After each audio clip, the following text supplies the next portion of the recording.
Lepo pozdravljeni, spoštovani gostje, gospe in gospodje, dragi kolegi, prijatelji. Poseben pozdrav velja gospodu Škofu Jamniku, vsem predstavnikom medijev, strokovnih institucij, nevladnih organizacij. Dobrodošli spet med nami. Lahko bi rekla po nekako dobrem dvomesečnem premoru od 9. novembra, ko smo imeli zadnji dogodek, mednarodni znanstveni posvet o totalitarizmih. Sedaj ponovno začenjamo, lahko bi rekla, ciklus leta 2010 in sicer z okroglo mizo oziroma predavanjem gospe dr. Tamare Griser-Pečar, za katero sem še posebej vesela, da je danes med nami. Saj ni samo odlična zgodovinarka, ki jo izjemno spoštujem zaradi njene znanstvene doslednosti, objektivnosti in kritičnosti, ampak je pravzaprav v tem času, odkar obstajamo, postala na nek način naša svetovalka in pa tudi naša prijateljica. Tamara, izvolite, z vami se bosta pogovarjali sodelavki Študijskega centra za narodno spravo, gospa Jelka Piškorič in pa gospa Marta Keršič. Najprej gospa Jelka o dr. Griser-Pečarjevi, potem pa gospa Keršič o delu, ki ga danes predstavljamo. To je delo o ljubljanskem škofu, nadškofu dr. Gregoriju Rožmanu. Izvolite. Hvala za besedo. Tudi jaz vas prav lepo vse pozdravljam. Kot je že naša direktorica, magistra Andreja Valič, povedala, je to prva okrogla miza v letošnjem letu. Mi imamo ponavadi kar mesečne cikluse in mesečno nekako pripravljamo te okrogle mize. Ta je posvečena prav škofu Rožmanu. V lanskem letu smo nekako se spominjali 50. obletnice njegove smrti. Letos, avgusta, pa bo 80 let, odkar je nastopil prav službo ljubljanskega škofa. Vedenje o škofu Rožmanu se v zadnjih letih sicer precej razširja, kljub vsemu so pa še vedno močno prisotni stereotipi o tem, da je bil on sodelavec okupatorja, da je bil vojni zločinec, da je bil simpatizer fašizma, nacizma in te laži in podtikanje včasih ne potihnejo, kljub temu, da so dejstva znana in pa podprta z številnimi dokumenti. Med tistimi, ki so gotovo najbolj zaslužni, da je lik škofa Rožmana se v slovenskem prostoru nekako prikazuje v bolj zgodovinsko verodostojni luči, je prav gotovo med prvimi dr. Tamara Griser-Pečar, pa bo Jelka nekaj besed. Dr. Griser-Pečar je v svojem obsežnem opusu opravila veliko raziskovalno delo namenjeno osvetlitvi lika nekdanjega ljubljanskega škofa, pa tudi v obdobju, ki je tako zelo zaznamovalo slovenskega človeka. Kot svobodna zgodovinarka se je v številnih člankih in študijih ukvarjala predvsem s koncem Avstro-Ogrske monarhije in slovensko zgodovino med drugo svetovno vojno in po njej. Prav z raziskovanjem slednjega je v naš prostor vnesla nov pogled na zgodovino tega obdobja. Med pomembnejšimi deli z tega področja lahko omenimo monografijo Razdvojeni narod, predvsem pa se je posvetila tudi problematiki, kako je katoličane, duhovščino in katoliško cerkev zaznamovala druga svetovna vojna in obdobje po njej. Predvsem z deli duhovščina med nacizmom, fašizmom in komunizmom, pomen osvoboditve za katoliško cerkev na Slovenskem, slovenski katoličani in osvobodilna fronta in pa cerkev na zatožnih lopih. Dr. Griser-Pečarjeva je pomemben del svojega opusa posvetila škofu Rožmanu. Med drugim je napisala tudi ekspertizo za generalnega državnega tožilca dr. Antona Drobniča. Potem je skupaj s Francetom M. Dolinarjem napisala proces proti ljubljanskemu škofu dr. Gregoriju Rožmanu. Sodelovala je na Rožmanovem simpoziju v Rimu, zadnje v tej vrsti pa je prav gotovo knjiga, ki jo danes predstavljamo, Med sodbo sodišča in sodbo vesti. Z razpravo Procesi proti duhovnikom in redovništvu po maju 1945 je sodelovala pri projektu Temna stran meseca, zelo odmevno pa kot avtorica razstave Boj proti veri in cerkvi. Projekt je delo sodelovanja Arhiva Slovenije, Nadškofijskega arhiva Ljubljana, Muzeja novejše zgodovine Slovenije in založbe Družine. In razstava od leta 2007 gostuje po različnih krajih v Sloveniji, trenutno pa se nahaja v Trbovlju, to je že 12. kraj, kjer se ta razstava nahaja. Zdaj, preden bi mogoče začeli z referatom, še kratka predstavitev knjige Med sodbo sodišča in sodbo vesti, ki je šla lansko leto v založbi Družina. Pri njenem nastanku so sodelovali 4 avtorji. To je dr. France M. Dolinar, dr. Tamara Griser-Pečar, magistra Marija Čipič-Rehar in pa zgodovinar in filozof Blažo Trin. Dr. Gregorij Rožman si je ob imenovanju za škofa leta 1929 začrtal svoj škofovski program in ga nekako povzel v 2 točki. To je teža križa in plačilo in pa odrini na globoko. In lahko rečemo, da je bil pri izbiri teh 2 gesel v bistvu vizionar vsega tistega, kar se mu je kasneje tudi zgodilo, v čemer mu dogodki niso prizanašali. Prvi del knjige je kar precej obsežen in sicer nosi naslov Rožman v vrtincu druge svetovne vojne. Uvod predstavlja življenjepis Rožmanov in sicer delo Franceta Dolinarja. Življenjepis se začne z prikazom njegovih otroških let, potem pa preko študija in pa prevzema profesure na teološkem bogoslovju, nato pa profesorja cerkvenega prava na Teološki fakulteti Univerze v Ljubljani. Potem je bil leta 1929 imenovan za koadjutorja ljubljanskega škofa s pravico nasledstva. 1. avgusta je pa potem nastopil mesto ljubljanskega škofa. Opis se nadaljuje tudi z obdobjem okupacije in po njej, ki ga je pa Rožman preživel med Slovenci v zamejstvu in izseljenstvu, pokopanje v Združenih državah Amerike. Potem se nadaljuje prikaz številnih posredovanj in intervencij škofa Rožmana pri okupatorju. Temu je dodan tudi časovni pregled intervencij. Ta del sta pripravila dr. Tamara Griser-Pečar in Blažo Trin. Po sedaj znanih podatkih naj bi škof interveniral poimensko znano vsaj za 1318 oseb, med temi za nekatere večkrat. Potem so šle pa tukaj, so upoštevane tudi še posebej intervencije za različne skupine.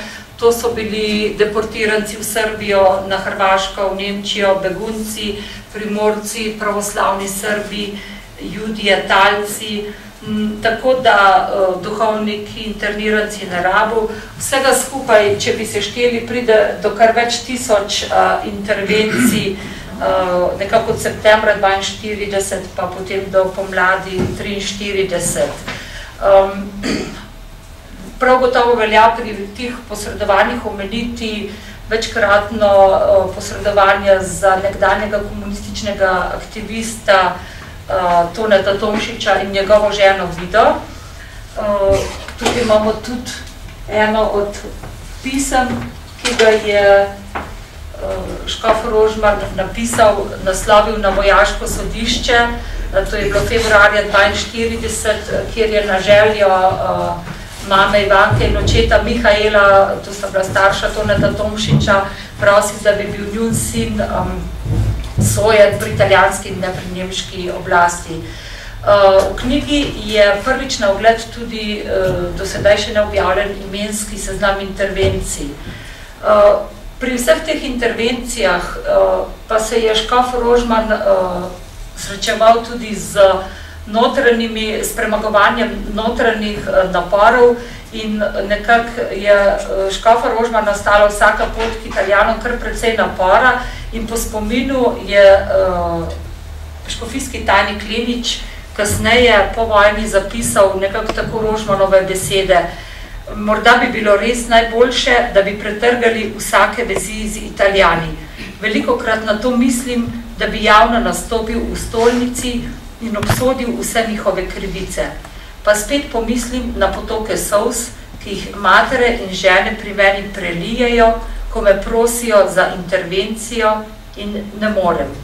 Če enkrat pretrgam, potem bo vsaka intervencija zastonj. To je bilo nekako njegovi notranji boj, ki so se mu ob tem dogajali. Potem sledi tudi predstavitev Rožmanovih pridig med vojno. Ta del je pripravila Marija Čipič-Rehar. To so predstavljene predvsem pridige, ki se nanašajo na tematiko, takratno aktualno politično tematiko, ne pa toliko na pridige, ki so se nanašale na cerkveno oziroma na versko tematiko. Te pridige so objavljene samo v tistem delu, kjer je posebej vidno, da se je šlo za to problematiko. Ta sklop objavljenih pridig je še toliko pomembnejši, ker se v javnosti in pa tudi v zgodovinopisju vedno znova pojavljajo različne variante istih pridig. Hkrati so velikokrat tudi citati iz teh medvojnih pridig izvzeti iz konteksta ali pa celo popolnoma izmišljeni. Tukaj imamo pa zdaj možnost iz prve roke pogledati, kako je pridigal. Potem drugi del knjige je namenjen sodnemu procesu po vojni, leta 1946. Tudi tukaj je predstavljena obsežna sodna dokumentacija, predvsem pa gre tudi za objavo dokumentov, ki so bili sodišču sicer na razpolago, a jih ni upoštevalo, in pa dokumente, ki so bili predani Rožmanovu zagovorniku po službeni dolžnosti, to je bilo Alojzu Vrtačniku, pa jih on je vključil v svoj zagovor. Bili so pa odkriti kasneje. Tukaj imamo potem tudi sodbo vojaškega sodišča, ki škofu ni prizanašala in mu je naprtila 18 let odvzema prostosti s prisilnim delom, 10 let izgube političnih in državljanskih pravic in pa zaplembo celotne imovine. Tretji del knjige se nanaša na zahtevo za obnovo procesa, in sicer se je ta zahteva najprej začela na pobudo takratnega državnega tožilca Antona Drobniča, to je bilo leta 1995, in se je potem ta del zahteve za obnovo nekako zaključil s sklepom okrožnega sodišča leta 2003, da se zahteva za obnovo postopka zavrne. Potem je pa še zadnji, četrti del, kjer so pa predstavljene zahteve za varstvo zakonitosti, ki so bile, prva je bila vložena ravno tako strani državnega tožilca gospoda Drobniča, in sicer leta 1998 in je bila hkrati takoj umaknjena oziroma zavrnjena po novi zakonodaji, ki je pa omogočala, da je za duhovnike in redovnike registriranih verskih skupnosti zahtevo lahko vložijo tudi njihovi zakoniti zastopniki oziroma zastopniki njihovih verskih skupnosti, pa je zahtevo po varstvu zakonitosti decembra 2005 vložil nadškof Alojzij Uran. In prav ti dokumenti so potem predstavljeni v tem četrtem delu knjige. Postopek se je zaključil s sklepom okrožnega sodišča v Ljubljani dne 10. aprila lansko leto, po katerem se je kazenski postopek proti škofu Rožmanu ustavil. To je nekaj besed o knjigi, zdaj bi pa prosila gospod dr. Tamaro Griser, da... Spoštovani gospod Škof, spoštovana gospa Valič, spoštovane gospe in gospodje. Še naprej se opravičujem, ker sem brez glasu danes, upam, da me boste kolikor toliko razumeli. Ne bom govorila toliko o življenjepisu škofa Rožmana danes, ampak se bom osredotočila na tiste točke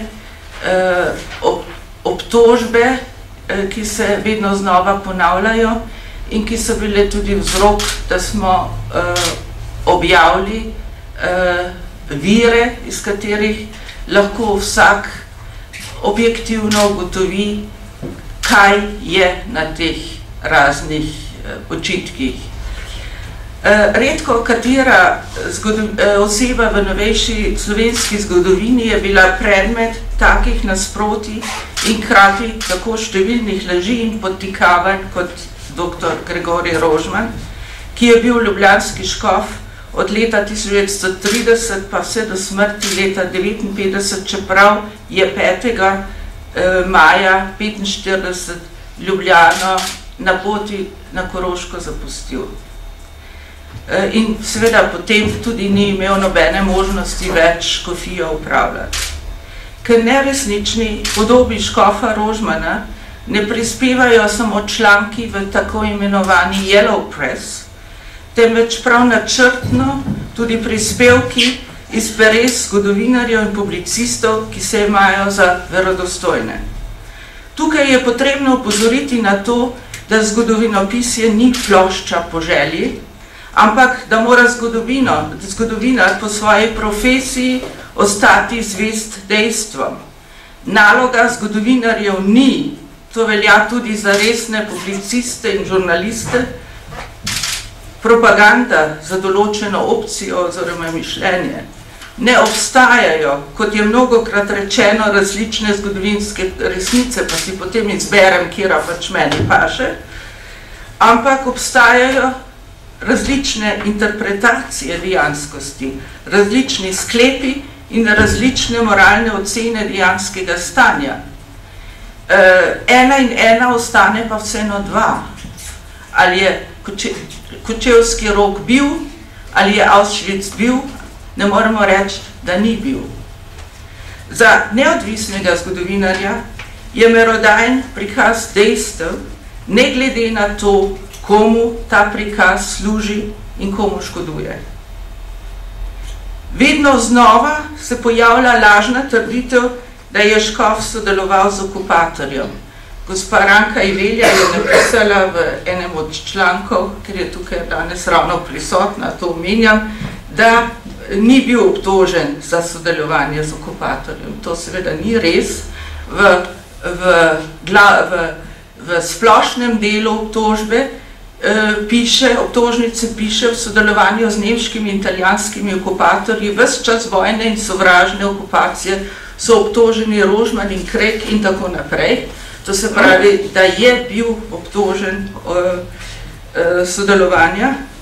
Za to sodelovanje se že standardno ponuja slika ob domobranski prisegi 20. aprila 1944, ko se je po tihi maši, ki jo je daroval, še predno so na štadion prišli nemški vojaki in oficiri, rokoval z SS generalom Erwinom Rösenerjem, potem pa slika pri mimohodu pred Uršulinsko cerkvijo januarja 1945, pa tudi tako imenovana lojalnostna izjava, ki jo je na zahtevo poslal italijanskemu visokemu komisarju Emiliju Graciloliju in ki jo je ta potvoril brez škofove vednosti. Tako izhaja slovenski zbornik za leto 2007, Narodno-osvobodilni boj v slovenskem narodnem spominu, ki ga je izdala Zveza borcev, še vedno iz prepričanja, da je objavljena izjava avtentična in tu kljub temu, da je pristna izjava bila že nekajkrat objavljena in da je celo škofijski ordinariat že leta 1946 vojaškemu sodišču predložil ustrezno dokumentacijo, ki je dostopna v procesnem gradivu tako v arhivu Slovenije, kot seveda tudi na okrožnem sodišču v Ljubljani. Avtorji zbornika trdijo, da je izjava avtentična zato, ker škof fašistom po objavi ni ugovarjal. Tukaj se seveda lahko sprašujemo, kakšna naivnost je potrebna, da nekdo lahko misli, da je bilo mogoče okupatorjem ugovarjati. Tudi v eni od šolskih knjig za 4. razred gimnazije, ki je šla leta 1997, je bil objavljen faksimile časopisne objave izjave brez obrazložitve je potvorjena. Decembra 2007 je v Novi Gorici išla brošura škof dr. Gregorij Rožman 41-43, ki jo je izdal Tomaž Marušič. Piše, da Rožmanovega spisa ne pozna, to lahko potrdim po branju te knjige, da pa bi ga rad prebral, kot je prebiral številno domačo literaturo o njegovem medvojnem delovanju. Ne vem, kaj ga ovira pri tem, da procesno gradivo ne prebere, saj je proces, kot sem že rekla, dostopen v arhivu Slovenije, vendar Marušič tudi ne upošteva številne domače literature, opira se izključno na povzetke iz knjige Jamesa Burgvina Empire on the Adriatic, Mussolini's Conquest of Yugoslavia 1941-43 in Marco Cucija L'occupazione italiana della Slovenija. Obe knjige uporabljata samo italijanske vojaške dokumente, kar seveda prikaže popolnoma enostransko sliko. Tako vsebuje ta knjigi popolnoma napačne podatke, ki jih tudi Marušič tukaj ponavlja. Tako je tudi za Marušiča lojalnostna izjava pristna. Njegova brošura je bila tudi sicer polna nevzdržnih trditev, ne samo v Rožmanu, ampak jaz govorim, da ne samo v Rožmanu. Kot naprimer, da se je Rožman proglasil za sodelavca italijanske oblasti, da je skupaj z Natlačenom ustanovil Slovensko zavezo, ki naj bi jo italijanske oblasti preimenovali v Slovenski nacionalni center, da je v letih 1942-1943 sodeloval v propagandni akciji oziroma prisilni mobilizaciji skupaj z Rupnikom in Peterlinom in tako naprej. Že konec 90-ih let se je zgodovinar akademik dr. Jože Pirjevec v naših razgledih pod naslovom Izvidnica v sovražnem taboru upiral na Kucijevo knjigo, ko je opisal svoje zelo boleče srečanje z razstavo Temna stran meseca. Zgražal se je nad ljubljanskim škofom Rožmanom, ki da je spomladi leta 1942 blagoslavljal javno hišo. V nekem primorskem časopisu je pa navedel letnico 43. In to javno hišo ki so jo italijanske zasedbene oblasti organizirale za svoje vojake. Na strani, ki jo citira in tudi sicer v knjigi o kakšnem škofovem blagoslavljanju javne hiše seveda ni govora. Pri prispevku pred 2 letoma je naenkrat po pomoti arhivarja v Vatikanu, tako piše vsekakor v prispevku, odkril pastirsko pismo o brezbožnem komunizmu, ki naj bi jo škof napisal 24.10.41. To je seveda nesmisel, je ena najbolj znanih in velikokrat citiranih pridig, ki je datirana 30. novembra 1943, napisana je bila torej po dogodkih v Grčaricah in Turjaku. Trdovratno se vedno znova pojavlja tudi trditev, da je Rožman interveniral samo za tiste, ki so šli k domobrancem. Sprašujemo se seveda, kako je mogel škof leta 1942 vedeti, kdo bo šel po italijanski kapitulaciji, ki je bila 8. septembra 1943 in po ustanovitvi slovenskega domobranstva konec leta 1943, kako je vedel, da bodo ti šli k domobrancem. Delovanja škofa dr. Gregorija Rožmana med okupacijo sploh ne moremo razumeti, če ne upoštevamo razlogov za njegove stike z okupacijskimi oblastmi, kar so komunistični oblastniki razlagali kot kolaboracijo. Rožman je bil, in to kaže vse njegovo delovanje od prvega trenutka, ko je postal škof, v prvi vrsti dušni pastir, ko je pomagal ljudem, ko ni hotel pustiti svojih fantov na cedilo pred domobransko prisego in je zanje v odsotnosti nemških vojakov maševal. Ko je interveniral za pregnance, begunce, talce, zapornike, internirance, jude, za pravoslavne Srbe na Hrvaškem, za otroke, za duhovnike, jugoslovanske oficirje in tako dalje. Po vsem, kar je znano, je bil Rožman globoko prepričan, da bodo zavezniki zmagali, da pa bo nemški poraz odločen drugje, ne v Sloveniji. Zato je menil, da nasilni upor ljudstva ni prava pot. Izval bi samo nepotrebne žrtve, hotel je, da slovenski narod in to v polni zavesti, da ga Nemci in Italijani želijo uničiti, s čim manj žrtvami prestane vojno. Prav tako prepričan pa je bil tudi, da je komunizem še večje zlo kot nacizem in fašizem.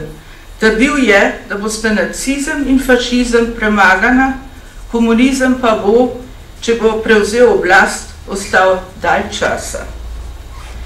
Sami presodite, če ni imel tukaj prav. Kako težko se je Rožman odločil, da je šel k okupatorjem in z njimi govoril, kako malo ga je z njimi povezovalo, kako zelo ga je pri tem mučila vest, je kasneje opisal njegov tajnik Stanislav Lenič. Škofova beseda je vsaj na začetku italijanske okupacije nekaj zalegla. Kmalu pa so Italijani spoznali, da se je zavzemal za vsakogar, ne glede na njegovo politično prepričanje. Papeža je obveščal o nemških in italijanskih grozodejstvih in prosil za pomoč. Sicer še ne poznamo natančnega števila ljudi. Pred kratkim smo odkrili dokumente, ki jih je dala škofija na razpolago branilcu po službeni dolžnosti Alojzu Vrtačniku in ki na razpravi proti škofu niso bili predloženi. To so koncepti pisem, intervencij, tudi svetemu očetu, zahvalna pisma, seznam 1004 imen, ki ga je zabeležil škofov tajnik Lenič, za katere je Rožman kar na vlogi svojcev prepisal svojo intervencijo v času od 21. septembra pa do 22. februarja, septembra 42 do 22. februarja 43. Če preštejemo vse intervencije, ki so nam danes znane, pri tem pa seveda ne moremo upoštevati osebnih obiskov pri italijanskih oblasteh, ki niso zabeleženi, ugotovimo, da je interveniral za najmanj 1318 ljudi, za nekatere večkrat. Če večkratne prošnje odštejemo, potem je interveniral za najmanj 1210 ljudi po imenu, ki jih poznamo po imenu, oziroma družin. Pri tem smo za družino vedno šteli 3 ljudi, pa vemo, da so bile takrat družine večje. K tej številki moramo prišteti še intervencije za različne skupine, deportirane v Srbijo, na Hrvaško in v Nemčijo, begunce, primorce, pravoslavne Srbe, jude, talce, prebivalce različnih vasi, zapornike, na smrt obsojene, tako za pomilostitev slovenskih obtožencev na tržaškem procesu in 27 obsojenih v preserskem procesu marca 42. Internirance, predvsem tudi na Rabu, torej ta zgodba, ki jo tudi vedno poslušamo, da nam reč ni nič naredil za internirance, ni resnična. Duhovnike, teh je bilo več kot 350, oficirje, otroke, številka je navedena, 1700, torej moramo gornji številki dodati še nekaj tisoč. Za nekatere skupine je znano število oseb, teh je skupaj 2495, za večino skupin pa žal ne. To se pravi, da moramo k omenjenem številu prišteti še najmanj nekaj 100 ljudi. Pa še enkrat ponavljam, da še vedno ne vemo dokončne številke, da iz mikrofilmov Udbe nekatera imena niso čitljiva in smo jih morali seveda zaradi tega izpustiti. In da se še vedno znova pojavljajo dokumenti o ljudeh, za katere je interveniral. Mnogokrat, predvsem na začetku italijanske okupacije, je bil uspešen. Ohranjeno je na primer poročilo Gastona Gambare, komandanta 11. armadnega zbora, iz 26. aprila 1943, ko je pisal škofu Rožmanu, da je bilo po njegovi intervenciji spuščenih 122 internirancev. Delno je uspel tudi, ko je posredoval za internirane slovenske in hrvaške otroke. Uspešen je bil tudi, ko je italijanske oblasti prosil, da nudijo zatočišče beguncem, ki so zbežali na italijansko zasedeno območje. Neuspešno se je zavzemal, kot je bilo že rečeno, za komunista Toneta Tomšiča, tudi preko papeža. Organiziral je kurirsko službo za Srbijo, ki je seljenjem prenesla vsaj nekaj denarja, prehrane in obleke. Pošiljal je duhovnike v taborišča, na skrivaj tudi na nemško zasedeno področje, ker so bili ljudje tam brez dušne oskrbe. Sicer je na Gorenjskem delovalo 5 duhovnikov iz Krške, torej Celovške škofije, pa občasno so prihajali tudi drugi čez mejo. Na Štajerskem je vsega skupaj delovalo 49 duhovnikov, ne stalno, ampak ki so prihajali, 13 stalno, ostali so prihajali čez mejo v praznikih, ki so pomagali. In tudi nekateri teh duhovnikov so se naučili slovenščine. Če omenim Valentina Štyklerja, ki je potem tudi nekaj let sedel v komunističnem zaporu, pa tudi drugi, kar je bilo seveda strogo prepovedano, ampak to vse ni dovolj. Zato je tudi Rožman pošiljal nekatere duhovnike, med drugim tudi Henrika Goričana, ki je bil potem po vojni levantijski duhovnik, ki je bil v Dachavu, in ko se je vrnil z Dachava, je bil obsojen na božičnem procesu. Potem pa je leta 1948 bil za isto stvar obsojen na smrt, je bil sicer amnestiran, ampak je za posledicami zapora tudi umrl. Rožman je ustanovil tudi škofijsko dobrodelno pisarno in tudi sam skrbel za begunce. Tudi o tem lahko se prepričate v tej knjigi. Ker so Nemci imeli povsem drug odnos do cerkve, je bil med nemško okupacijo manj uspešen, čeprav je tudi takrat interveniral, recimo za brata Aljančiča, Tominca, za pleterskega priorja, patra Edgarja in še druge. Pogosto je moč zaslediti domnevne citate iz medvojnih pridig, ki so delno citirani popolnoma iz konteksta in so v nasprotju s tendenco rečenega. Največkrat pa so povsem izmišljeni. Kot je napisala kolegica Čipič-Reharjeva, je Rožman svoja besedila temeljito pripravljal.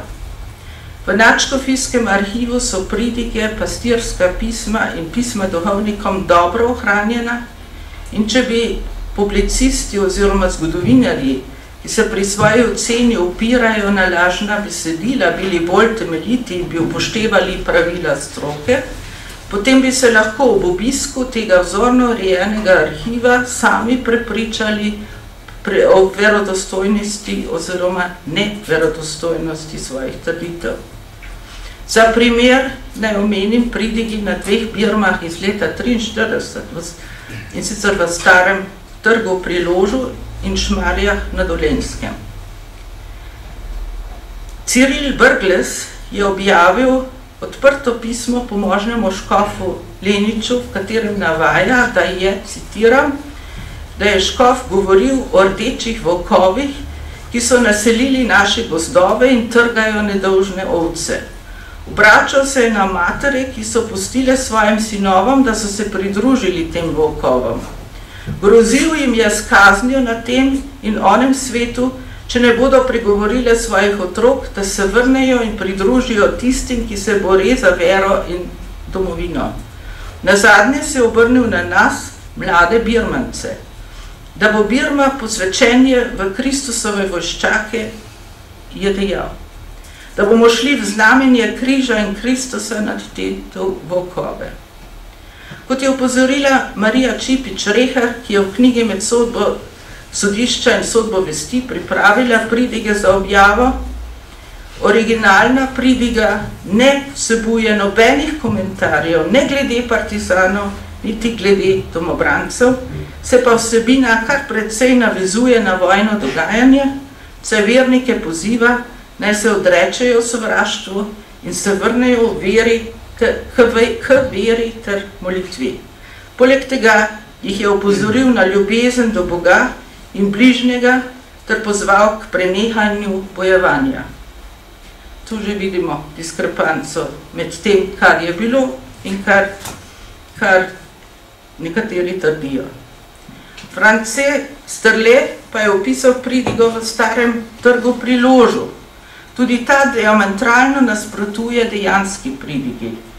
Piše, da je njegova mati junija 1943 k Birmi peljala brata Janka. Citiram. Tedaj se je neizmernemu trpljenju zaradi izgube moža pridružilo še strahotno ponižanje. Zameglilo se ji je pred očmi, kajti iz prižnice je zaslišala strupene besede škofa Rožmana, ki je zahteval, da morajo partizanske matere zapustiti hram Božji. Odšla je iz cerkve in z njo še mnoge druge partizanske matere. V Novi reviji je 11 oseb iz Loške doline s polnim imenom in naslovom objavilo naslednje pričevanje, citiram. Vsi smo bili pri Birmi navzoči, škof Rožman ni niti z besedo omenjal partizanskih mater, kaj šele, da bi zahteval, naj cerkev zapustijo. Nihče med nami ni opazil, da bi kdo med pridigo zapustil cerkev. Prav tako ni bilo slišati, da bi kdo po Birmi govoril, da so partizanske matere odšle iz cerkve med pridigo. Tak nastop bi bil tudi škandal prve vrste, ki bi ga ljudje pomnili stoletja. Potvarjanje zgodovinskih dejstev pač ne služi pravi zgodovini. To je 11 oseb iz Loške doline. Čipič-Reharjeva upravičeno komentira, da bi, če bi matere res protestno zapustile cerkev, bil to škandal, ki bi se ga še dolgo spominjali in ki bi se našel vsaj v glasilih komunistične partije, pa verjetno v časopisu, tudi v času procesa, oziroma tudi, ko so se prekinili odnosi med Jugoslavijo in Vatikanom. V Svobodni misli leta 2001 je bil objavljen članek o velikonočni pridigi škofa Rožmana leta 1944, v kateri naj bi pozival k denunciaciji. Citiram iz članka, govoril je, da je krščanska dolžnost, da vsakdo, ki sam sluti za soseda, sošolca, prijatelja, da je oefar, naj takoj javi pristojnim organom. Izjeme niso niti družine, ker moraš opozoriti tudi na očeta, mater, brata, sestre in druge sorodnike. S tem jih mogoče rešiš večnega pogubljanja. Tako se je raznel, da je med pridigo kričal, dobesedno pozival na denunciacijo in je v obraz ves posinel. Takrat pa je pridiga samo, da tisti dan pridige v stolnici sploh ni bilo, ker je odpadla zaradi strahu pred letalskim alarmom. V Nadškofijskem arhivu pa je ohranjena pridiga, ki jo je Rožman nameraval prebrati, ki se vsega tega, kar se tukaj navaja, ne vsebuje. Spominka Hribar je kar 3 prispevke v sobotni prilogi dela posvetila monografiji Rožmanov proces. Naslov zadnjega je bil Rehabilitacija škofa Rožmana bi bila nacionalna sramota. Tukaj prisotna gospa Evelija je v dnevniku napisala, z rehabilitacijo Rožmana bi rehabilitirali tudi SS-ovca Rösenerja. Ta miselnost je zelo razširjena tudi pri tistih, ki so danes prisiljeni priznati, da proces ni bil speljan po pravnih normah. Moram reči, da je gospa Evelija pozneje napisala en članek, v katerem piše, da je jasno, da je Rožmanu težko očitati kolaboracijo kot tako. Po razveljavitvi sodbe so isti nekoliko modificirali svoje prejšnje pisanje, saj je bilo težko oporekati temu, da je sodišče razveljavilo sodbo, če je ugotovilo procesne napake. Tudi Hribarjeva je po razveljavitvi sodbe napisala še bolj negativno oceno. Partizansko nasilje je sicer vzbudilo strah in tudi odpor ljudstva do partizanstva in tako dalo povod za organiziranje vaških straž, piše, toda vzrok je bila primarna protikomunistična usmeritev in odločitev cerkve. Rožman je pri nas soustvarjalec ali celo glavni akter, vsekakor pa simbolna stična točka vseh faz sodelovanja z okupatorji in je zato soodgovoren za medvojno katastrofo in moralno sokriv je tudi za povojni pomor vrnjenih, razoroženih domobrancev in civilistov, ki ga je sicer zagrešila komunistična partija na oblasti. Podobno sta pisala tudi zgodovinarje Repe in Papirjevec v Mladini. Trdovatno se v delu zgodovinopisja in publicistiki drži tudi zgrešena primerjava slovenskih ordinarjev, po kateri naj bi ljubljanski škof Rožman sodeloval z okupatorjem, levantijski škof dr. Ivan Tomažič pa naj bi kolaboracijo zavrnil. In to, čeprav sta oba, kljub različnim izhodnim točkam, zastopala enako strogo legalistično stališče v smislu svetega pisma. Torej, vsak človek bodi višjim oblastem pokoren, mi je namreč oblasti razno od Boga in te, ki so od Boga postavljene, kdor se torej ustavljajo v oblasti, se upira Božji naredbi. To je stališče, ki so ga zastopali tudi cerkveni predstojniki po vojni proti totalitarni komunistični oblasti.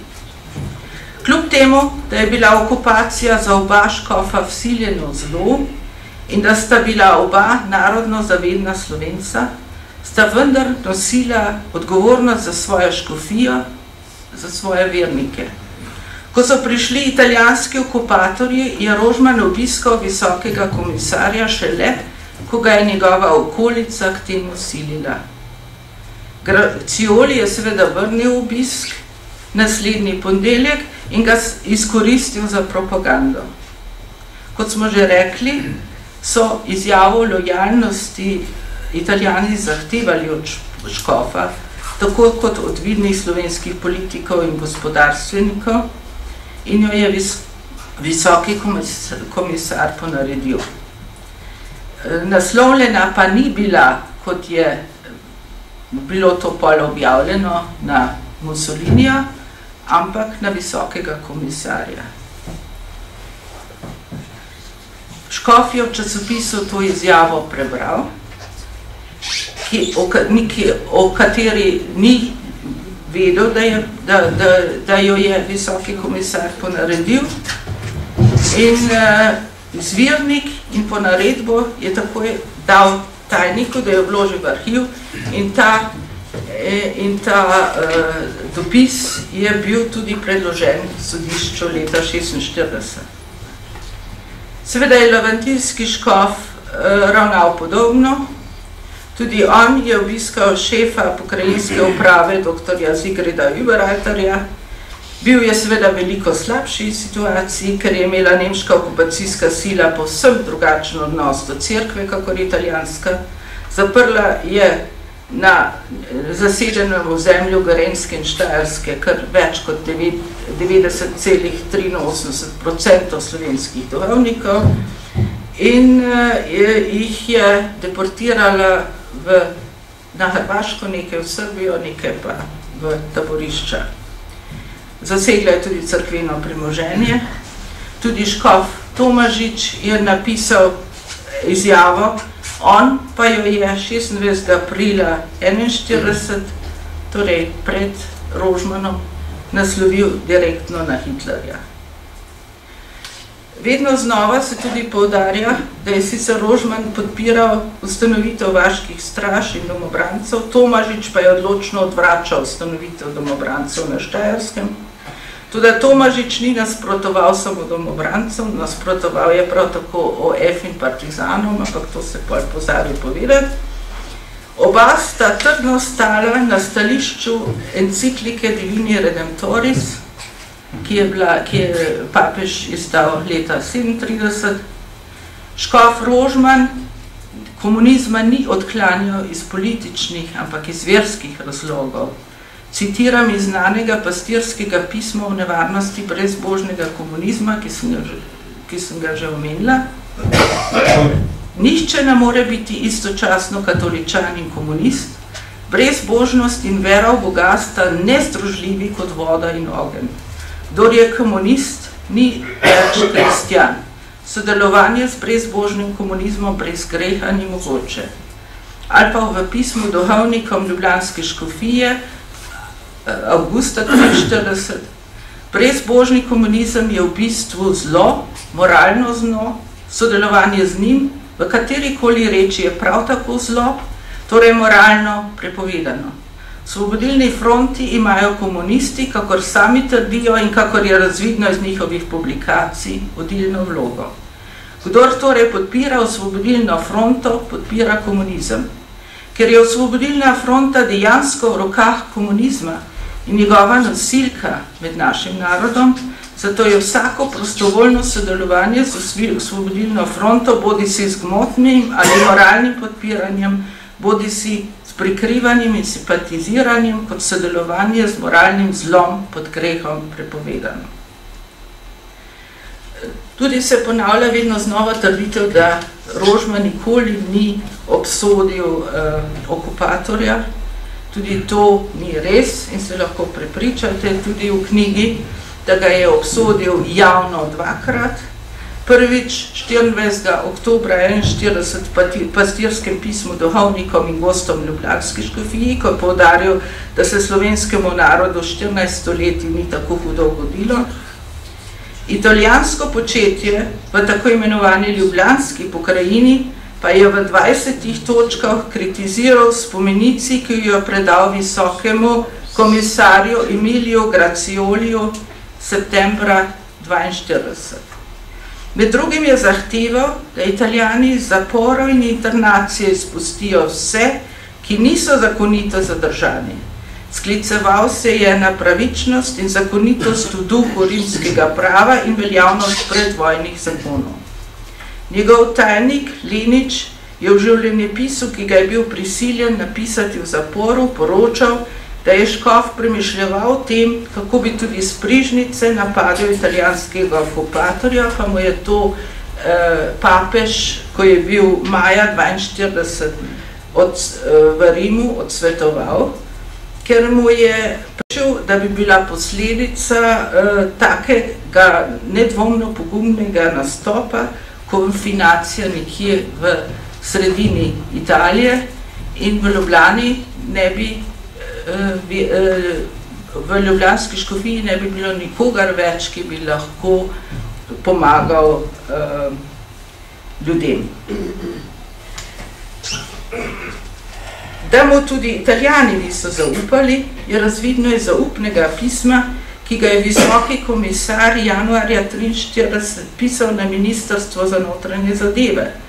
Poročal je, da je škof po znani audienci, namreč v Vatikanu novembra 1942, dal zelo zaupna navodila duhovnikom in voditeljem nekdanje klerikalne stranke, da najprej sodelujejo z italijanskimi oblastmi v boju proti komunizmu, da pa naj pri tem upoštevajo cilj, ki bi ga rad dosegel vsak dober Slovenec, in sicer, da bi bila ustanovljena Velika Slovenija. Gracioli pa nadaljuje: zelo pozorno zasledujem dejavnost škofa in voditeljev bivše klerikalne stranke z namenom, da bom odločno rešil vprašanje, ko bo končana borba proti komunistom. To je samo zdaj nekaj očitkov, bom samo še povedala nekaj besed o obnovi procesa, pa tudi o tem, da seveda niso še dostopni vsi dokumenti, predvsem ne tisti iz Vatikanskem arhivu, čeprav je o Piju 12. šlo 11 knjig Akte dokument,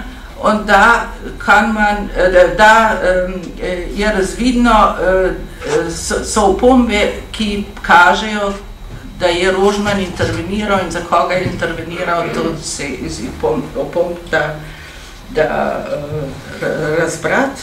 Ampak seveda teh originalnih dokumentov še ni, ker je šele 70 let po smrti papeža šele odprejo dokumente. Rekla sem tudi že, da smo vseeno leta 2007 dobili dokumentacijo, ki je škofija dala na voljo branilcu po službeni dolžnosti Alojzu Vrtačniku, in je ta ni uporabil na procesu.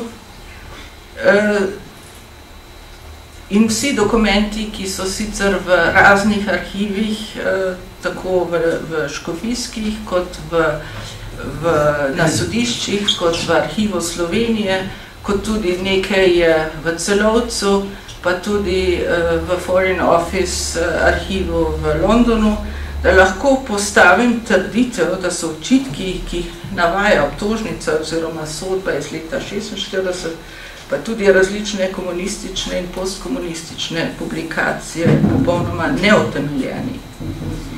Nekaj teh tako imenovanih Vrtačnikovih dokumentov smo predstavili na prvič na razstavi Boj proti veri in cerkvi.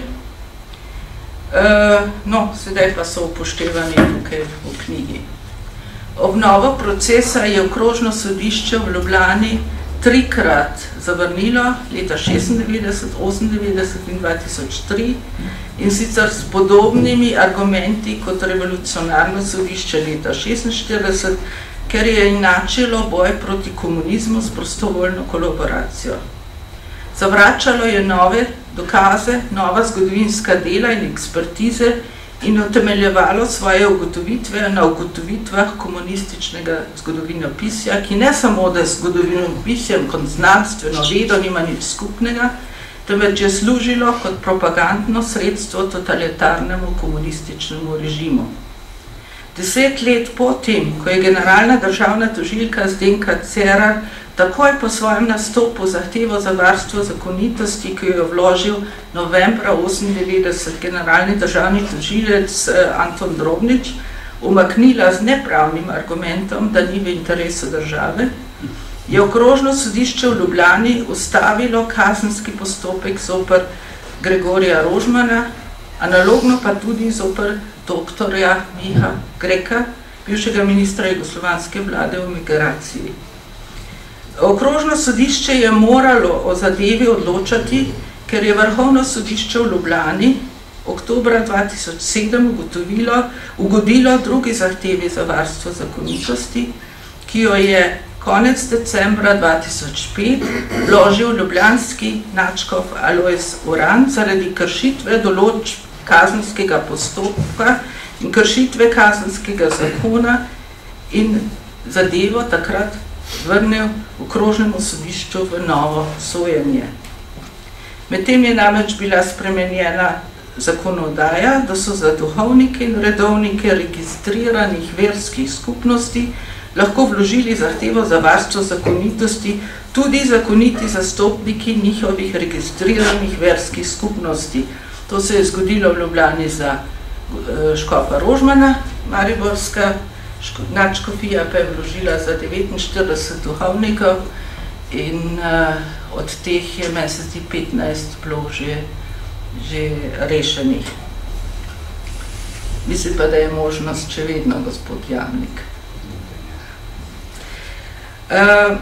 Torej, Vrhovno sodišče je razveljavilo sodbo, ker vojaško sodišče ni bilo pristojno za škofa Rožmana, ker mu je bilo sojeno v odsotnosti in je bila s tem kršena pravica do obrambe in ker niso bili upoštevani dokumenti in priče škofov dobro. Seveda, ko je vložil generalni državni tožilec Drobnič prošnjo za revizijo, je hotel to narediti ne zaradi tega, ker bi to bila lažja pot, ampak zaradi tega, ker se revizija ukvarja z vsebino sodbe in to bi bilo seveda veliko boljše, kot da samo ugotavljajo procesualne napake. Ampak žali Bog do tega ni prišlo. Ampak vsekakor je sodba ustavljena, to se pravi, da je Rožman danes nekaznovan. To zaenkrat